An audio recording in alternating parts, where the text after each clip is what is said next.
Nós queremos conversar hoje sobre um tema bíblico muito interessante, mas também uma advertência que a Bíblia traz para nós, que é o tema fogo estranho. Para que a gente possa entender isso, vamos na origem desse termo, dessa expressão, que está lá em Levítico, capítulo 10, versos de 1 a 3, e a Bíblia diz assim: Nadab e Abiú, filhos de Arão, tomaram cada um o seu incensário e puseram neles fogo, e sobre este incenso, e trouxeram fogo estranho perante a face do Senhor, o que lhes não ordenara.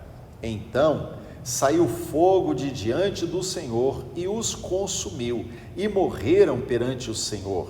E falou Moisés a Arão: isto é o que o Senhor disse: mostrarei a minha santidade naqueles que se cheguem a mim, e serei glorificado diante de todo o povo. Porém Arão se calou. Bom, para entender isso, vamos relembrar que Arão e os seus 4 filhos, então era Arão, Nadab, Abiú, Eleazar e Itamar, tinham sido consagrados, tinham acabado de ser consagrados sacerdotes. Deus deu a ordem de construir o tabernáculo, o povo, com a liderança de Moisés, eles construíram o tabernáculo, agora era hora de funcionar aquela casa de culto. Então, Deus dá ordem e eles são consagrados como sacerdotes.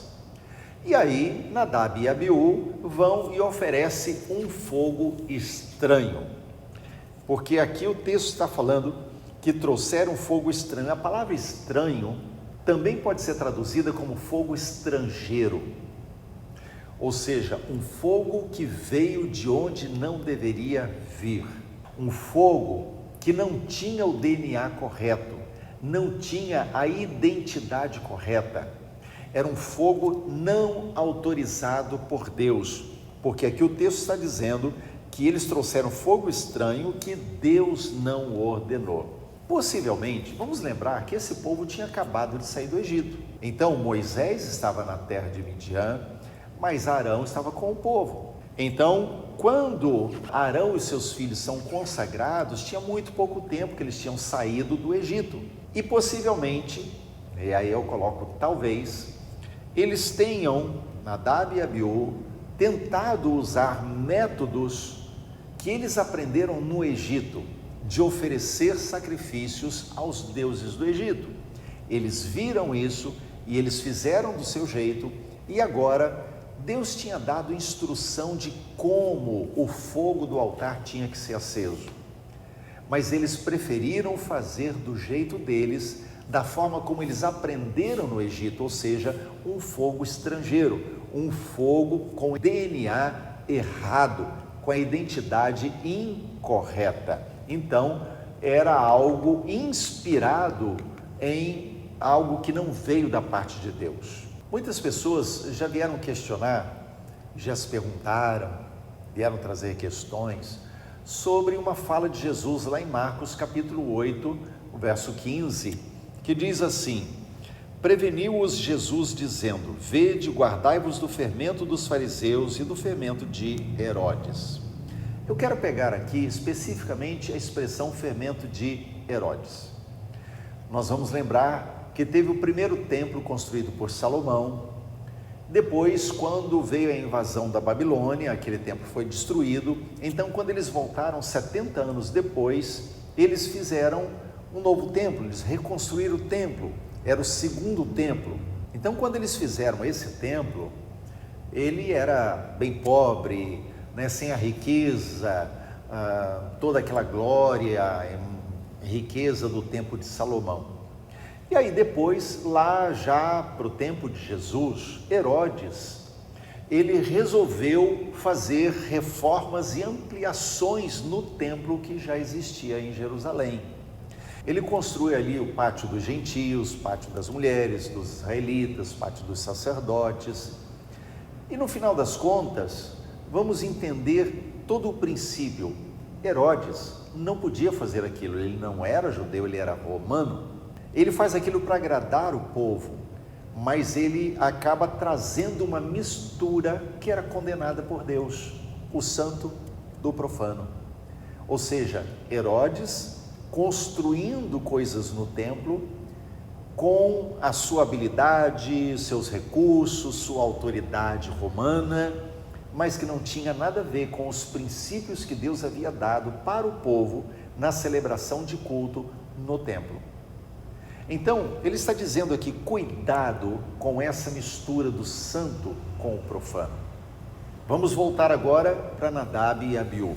Embora Deus tivesse orientado sobre acender o fogo do altar, Moisés e os sacerdotes, eles tinham que esperar o fogo vir do céu. Deus havia dito para eles que ele ia acender, então eles tinham que aguardar o momento certo. Isso já havia acontecido pouco tempo antes. Em Levíticos, capítulo 9, os versos 23 e 24, diz assim: Então entraram Moisés e Arão na tenda da congregação e, saindo, abençoaram o povo. E a glória do Senhor apareceu a todo o povo. Eis que, saindo o fogo de diante do Senhor, consumiu o holocausto e a gordura sobre o altar, o que, vendo o povo, jubilou e prostrou-se sobre o rosto. Então, quando eles ofereceram aquele holocausto, o fogo veio de cima, não foram eles que acenderam. E agora Nadab e Abiú tinham que esperar da mesma forma, mas eles quiseram se antecipar, eles se apressaram e acenderam, ofereceram um fogo que Deus não tinha autorizado. A espera foi algo muito grande para eles, foi demais para eles.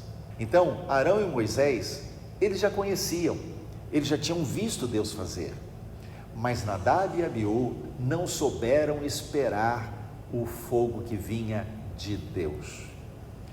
Vamos pensar um pouco se isso não é o que acontece muitas vezes, quando muitas pessoas, muitos líderes, muitos pastores, muitos ministros do Senhor que sobem no altar para ministrar, seja no louvor, seja na intercessão, seja de qualquer forma, e querem manipular para que as coisas de Deus aconteçam, fazer a força para que aquela glória que só Deus pode liberar venha, eu costumo dizer, manivelando, forçando, colocando a força do braço para que uma glória que Deus não trouxe aconteça.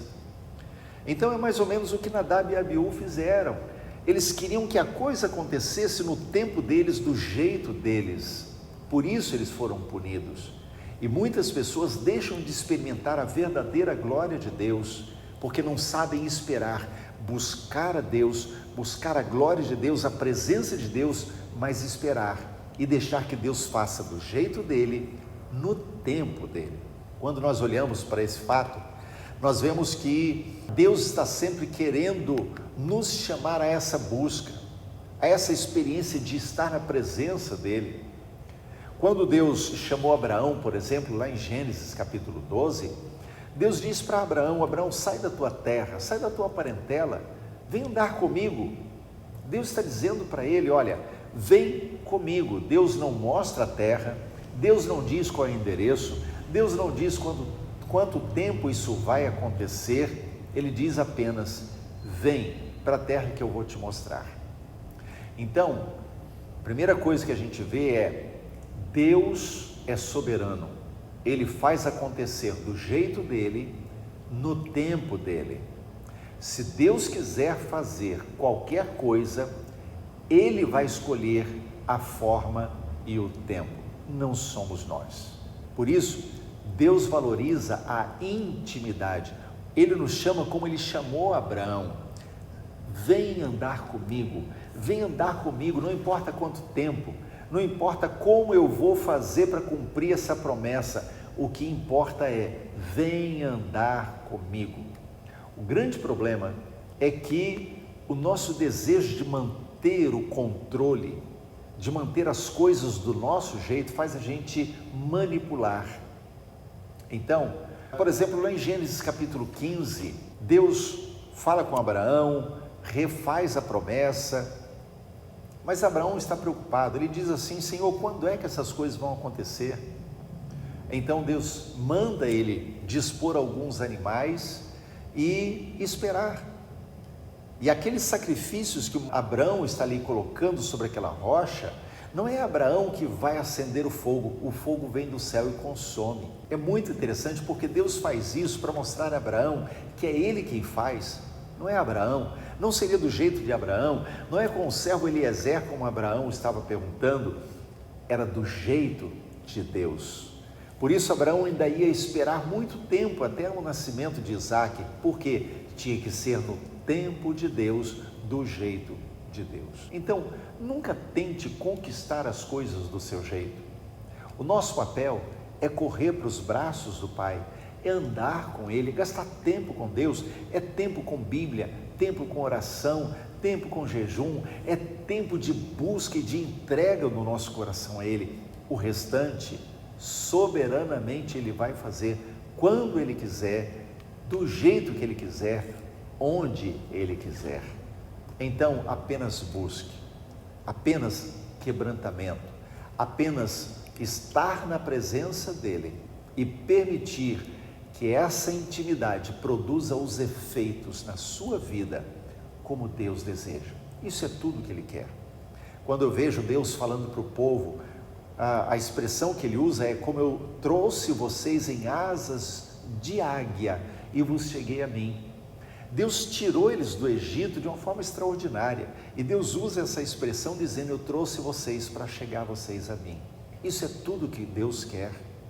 Mais do que manifestar poder, mais do que manifestar glória, mais do que manifestar unção, dons espirituais, Deus quer intimidade. Ele quer aqueles que o adorem em espírito e em verdade. O resto é com Deus. Ele fará, mas Ele fará do jeito dele.